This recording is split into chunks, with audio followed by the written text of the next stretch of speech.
you have to position yourself in some way or another, right? Right. So either you're passive, you're active, you know, whatever you are. I'm going to choose to position myself where I'm constantly trying to make sure I'm facing the right direction. Welcome to CA Podcast. I'm Lance, and I got my man Chad here. Yes, sir. There's been a lot. We always say that, and I hate that. Yeah, but it's true, though. It is, and that's very true. Exciting for some of us. Mm-hmm. Others are like, oh, my goodness. Yeah. I don't know how to live life without new because I get bored with mundane. Right, yeah. You're now you're going to hit like 1,000,000 miles. Oh, man. In like weeks. I know. It's definitely not how I thought the year would go. Right. If I was charting out the year, this was not it. Right. And so, but yeah, I'm traveling a lot and going to be on 20 flights in a 5-week span, which is a lot. That's a lot. So gone 21 days in a 5-week span. So to clue people in, you're basically assisting a church.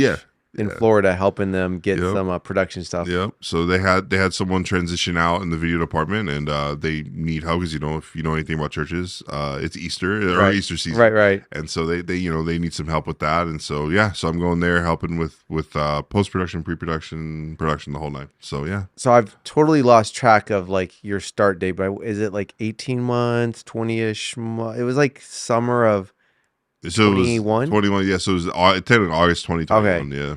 But like I remember you moved here. Yeah. You didn't move here to see how it was. You came early and then your wife followed, right? Yeah, like month later, yeah. Month later. Yeah. And I remember meeting your dad, mm-hmm. and you're like, "Oh, this man knows so much about shirts." And I was like, "Oh, maybe one day you'd like to move up here." And you're like, "Oh no, he's got all this stuff." Yeah. Where were they living? So they were living in Ormond Beach. Yeah. Okay. One area. Yeah. They were part of and then they were part of a ministry they thought they were going to move to with for a whole year planned to move there, and God completely redirected them, right? And it was Super Bowl day, and they called me, they're like, we have something to tell you. I'm like, okay. And they're like, we're gonna be moving to your area. And I was like, what? And they're like, yeah, like next month. And they're literally here now, right? Like, they moved here, so like that's crazy. Like my sister's on the way, right? So she's gonna visit during spring break, and then she's gonna kind of basically move here sometime in May. So it's and for intern with us, and then we'll see what happens the future with that. But yeah, I mean it's crazy. It's really crazy. There's so much in life that we want to happen, but we can't physically make happen. Like you need people to accept or you need a door to open. Yeah. And when the Bible says that, the Lord opens doors that no man can open and closes, it's so true. Right.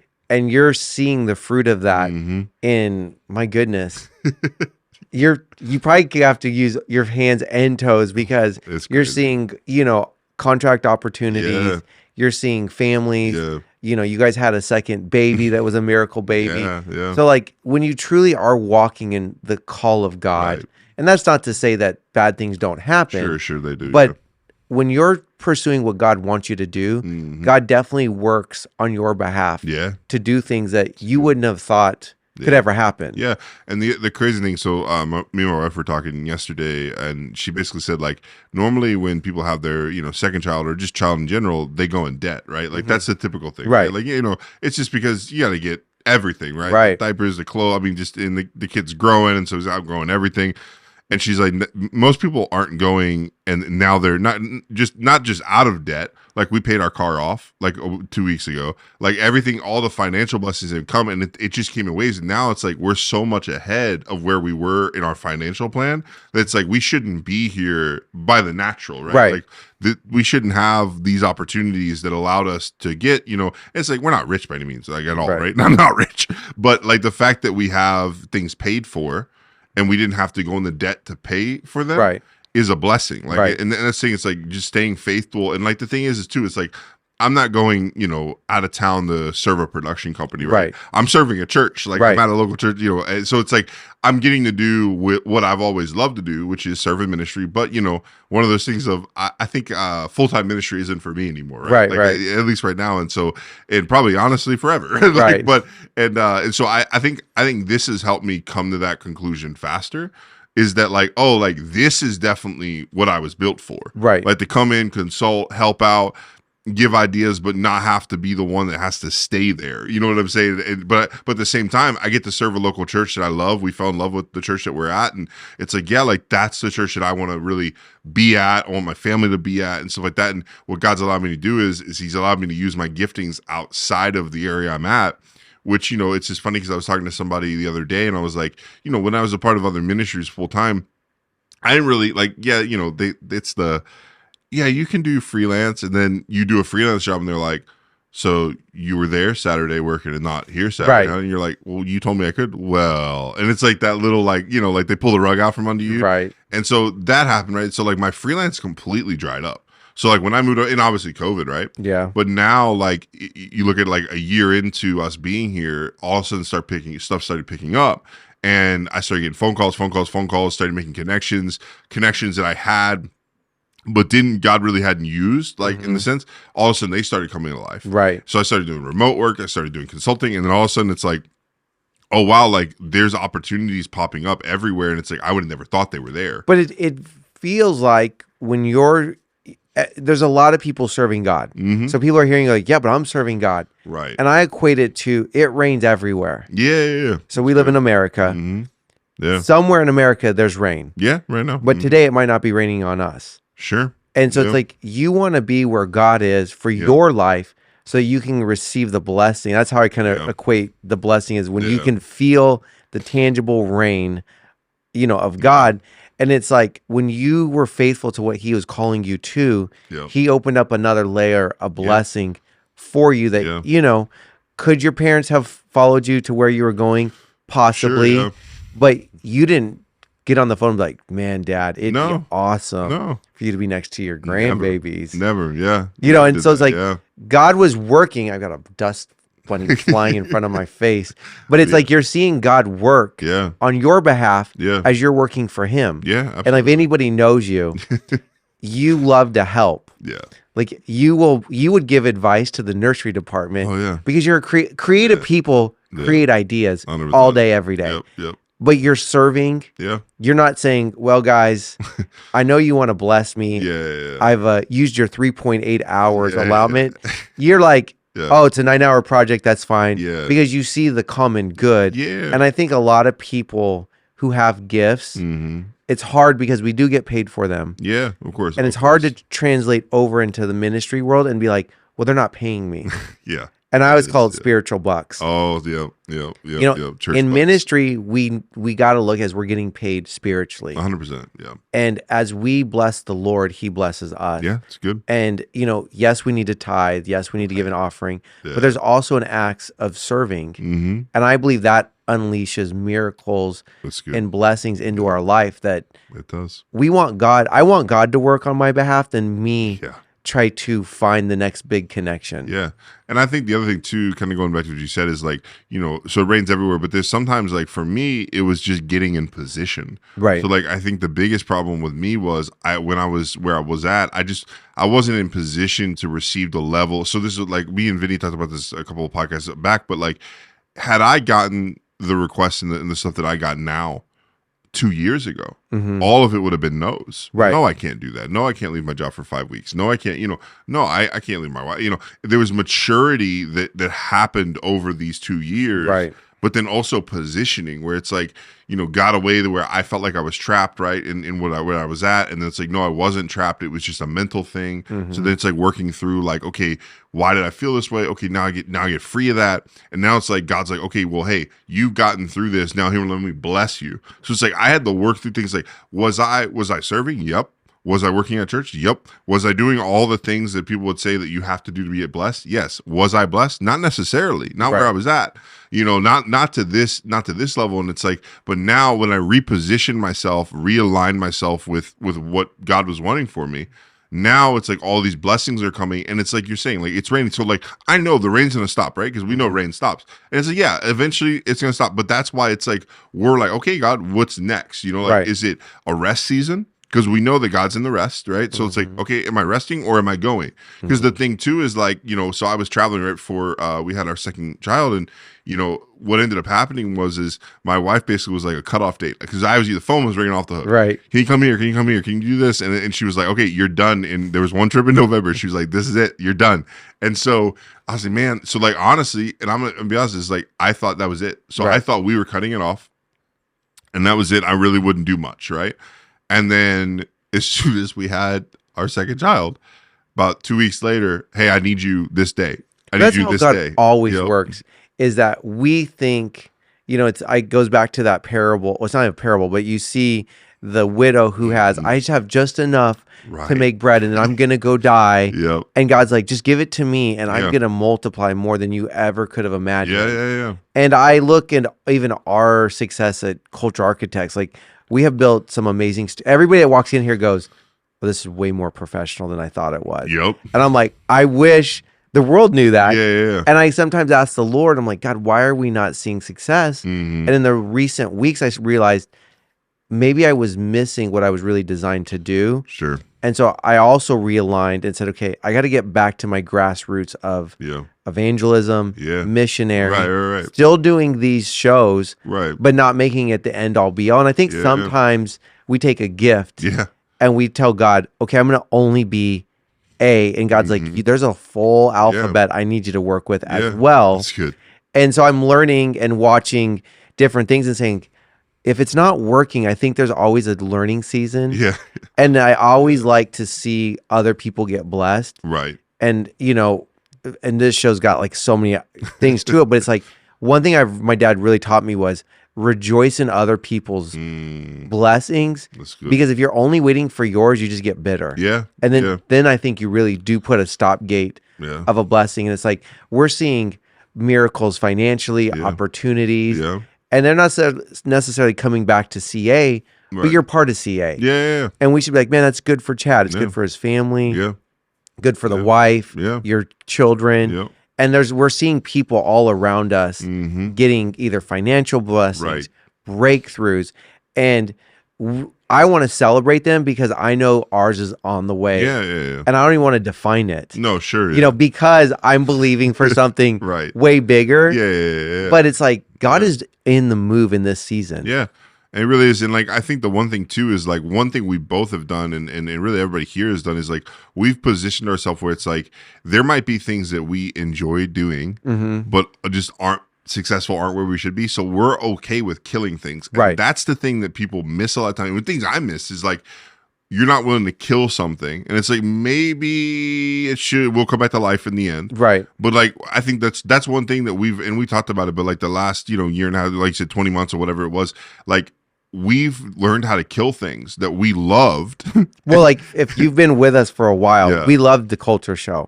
Well, some of us did. I think Vinny probably didn't like us for a minute. But it developed our mic skills. It developed us to like kind of see where the conversation goes. But it wasn't working. It wasn't conduent for this season. And like what happened was, honestly, with it wasn't like we had a meeting about it. It was literally like you were going out of town. There was a lot. You were going out of town. I was going out. Yeah, I was literally going out of town at the same time on 2 separate trips, and it was like, let's just kill it. Like it was so like exerting, and it was really just for us. Like obviously there were people that were watching. And we're thankful for those people, but we were just like, okay, it's not worth the effort. And like the truth is, could we have done it? Yes, we're set up. I could have called in. You could have called in. We could have done it. But would it have been worth the exertion and worth the extra effort when we could have put it somewhere else? And so we saw what happened. We built this set, we built those sets, and it's like, look at everything that happened. We reorganized things. Like we positioned ourselves. We would have never built the studio the way it is today. Because we would have been, we have a live show. Exactly. We can't disrupt this flow. And it's like, sometimes we need disruption to move us, to be able to. And so it's like, you look at the disruption 2 years ago. Around this time you came to visit us.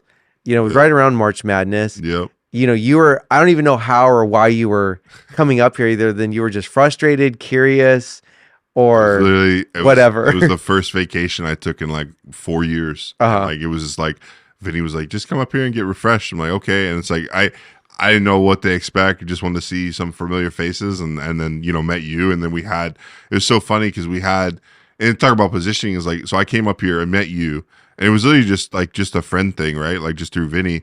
And the funniest part was you ended up saying something to me about where my current position was that like changed my entire perspective. And it was like probably you wouldn't even like really meaning. I don't even know what I said, which is so scary. But long story short, and the people that know me is like I always fought with like if I was being bitter when I was serving in church, right? And you were like, you're not bitter, you're bored. And that like rocked my world, and it rocked my world even more because then it like unpacked things that phraseology was used 3 years before when I was getting hired. And there was like all this craziness. Right. And it's so funny because that one like simple phrase was worth the whole trip, and you had no idea. And it was like, but I put myself in position. It's like, I don't know why I'm flying out. I'm burning an entire day of traveling. Then I'm spending 1 day with y'all. Then I'm spending another whole day traveling to then come back and then drive to Tampa to go do a 2-day trip with my wife. It's like, I don't know why I did that. Right. But I put myself in position. Right. And then what ended up happening was that shifted our lives literally. Yeah. Because then it opened the door where it was like, oh yeah, like I do want to come back. And like, so when I quit my job, Vinny was like, hey, just come to our church conference. Come to church conference. 3 days later, we're signing a lease on a place. Like we hadn't even really talked. Right. So it's like, it's one of those things where like the one thing I've learned in my life is like, if I'm going to position myself, like you have to position yourself in some way or another, right? Right. So either you're passive, you're active, whatever you are. I'm going to choose to position myself where I'm constantly trying to make sure I'm facing the right direction. Well, inactive is still choosing. Yeah. And a lot of people go like, well, they're not using it. Well, you're choosing that. Yeah. But then there's guys like us and gals who will be very aggressive. Yeah. But it's good. Yeah. I would rather be in control of moving something and say I moved too far and left, I need to redirect. Yeah, for sure. But you're seeing the fruit of it. And that's how you should judge it, I would always say is if you're seeing fruit, double down. Yeah, 100%. And the thing too is like, we sowed into things and we sowed into places and we sowed into people and we're seeing it reap now. Right. And I think that's the coolest thing for me is like, there's relationships that I built over years that I'm now seeing fruition in the sense of not just say financial or not just whatever, but just even just relationally, like growing with those people and going like, oh, wow. Like, it's so funny to look back at where the relationship was, say 4 years ago. And now it's like, it's progressing. It's like, oh, wow. Like we're really close, like sharing our heart. Like I have like a brother now where like before it was just a mutual, like even like it's so funny. Cause like now you're looking back, it's like, it wasn't even just a mutual. It was just like I knew of him, he knew of me. We hadn't really connected, and then we connect, and then I do a couple jobs with him, and now like this progression of the relationship, and now it's like it's beneficial for him, it's beneficial for me, and it's like oh, like wow, like look at how God took 8 years to progress a relationship that's like vital to me now, right? And it's like oh wow, like.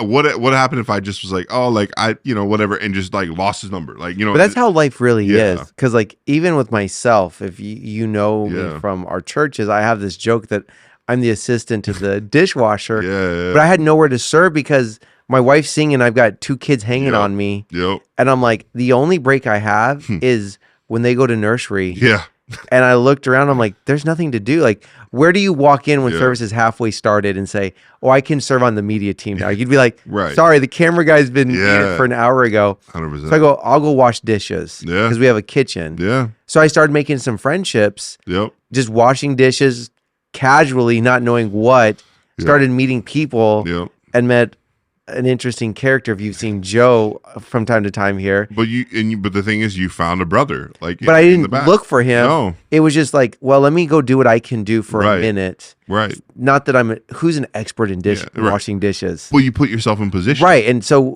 that's when those relationships can be made, which then blossom into opportunities. Exactly. And I think society's looking for the opportunities. Oh, 100%. Not God, just position me for me to be used, and then the opportunity will always present itself. Yeah, and I think that's a good thing too, because like in unpacking that, it's like we want that thing, but it's like sometimes we want how we want it. Like we wanted a Burger King, right? We want it our way. Like we want the opportunity our way, and sometimes like not only the opportunity isn't going to be what you want. how you get it isn't going to be right, how you right. want, and it's not going to be the right timing. Because look, to be honest, my wife's 7 weeks postpartum at this point. This is not the time to be traveling. Right. This is not the time to be like, see ya. Like, right. But okay, so like you look at it, it's like timing wise, we just kept saying yes to everything. And then all of a sudden, my parents called me a month before. And then when did they show up? They show up the night before I go on the first trip. You would have thought it was planned. It was unbelievable. It was God's work was so in line to what was happening in your life. Yeah. That there was no lapse of family members in your kids and wife's life. And like you know it too, is like I was about to make a decision to go work somewhere like a little bit extra hours in person somewhere. Literally the week before I got the phone call. Mm-hmm. Me and you had a conversation about it. And I get the phone call. And had I said yes to that, I would have had to burn a relationship to go there. So now it's like I was able to save that relationship, go there, and then come back. And if that's still there, that's still there. But it's like one of those things where it's like God's, like you said, God's timing was in it all, because it's so funny when you break down the minute things. Mm-hmm. It's like, I couldn't have planned this. Right. If I tried my hardest, I couldn't have planned it. Right. And I wouldn't have planned it this way because I didn't think some of it was possible. Right. So, but yeah, I mean, it's been incredible. It's one of those things where it's like, I am so blessed, and our family's so blessed. And it's one of those things where it's like, we're not going to, it was one of those things where it was like, okay, God's blessing us now. And I think, because you kind of touched on it earlier, but like you could say like, well, why didn't God bless us a year ago? Right. Why? Well, he did. Like, it wasn't this exponential, but God's always blessing us. Right. Because here's the thing.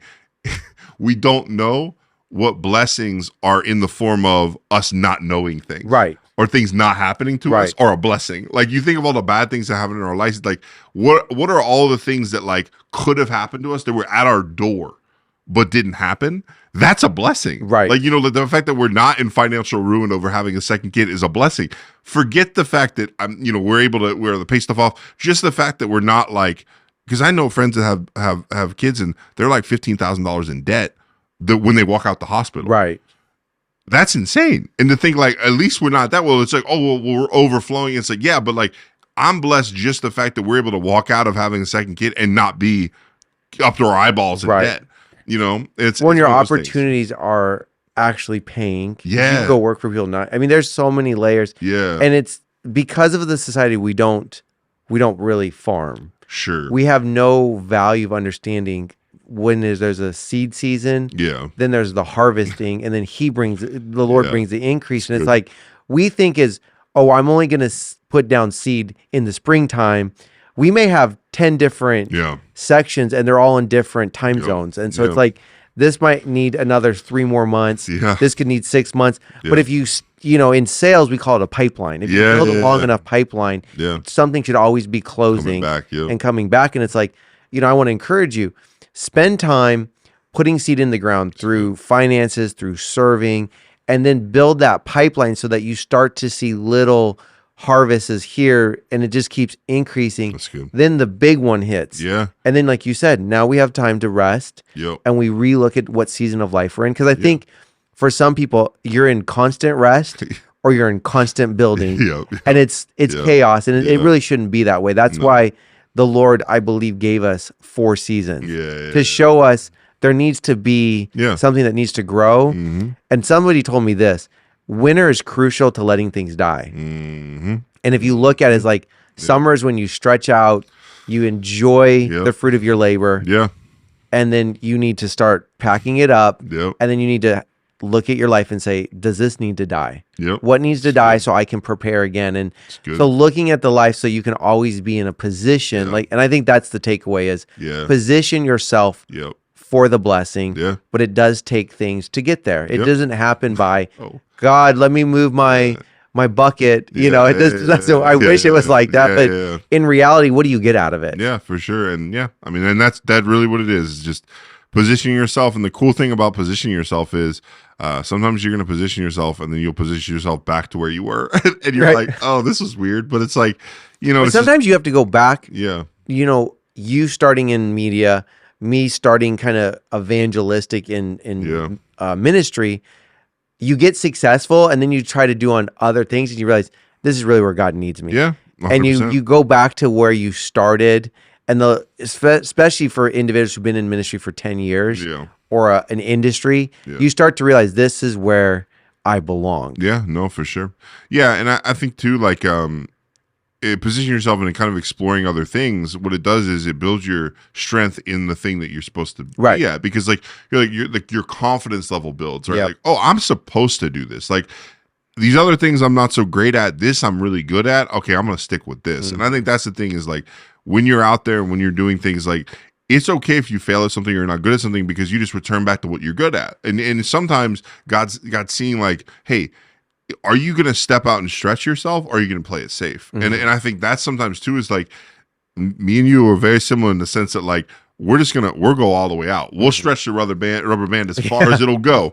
And it's like, hey, if it snaps, you know what? I'm gonna fall. God's gonna catch me. Right. Like, so that's why it's because I think a lot of times people are fearful of the snapping. Yeah. The risks. And it's like the ricochet, and it's like we're just like, okay, like it's gonna snap. We know it's gonna snap at some point, but God will catch us, you know. And I think that's the thing. Like we both have that sentiment of like, you know what, these doors in front of me, these situations in front of me, you know what? If I'm not supposed to walk through it, God catch me. God help me out. You know, send me a sign. I mean, there are things, you know, and it has been recently where like I said, an opportunity will pop up and I'll get a check about it. It's not a check to deny it.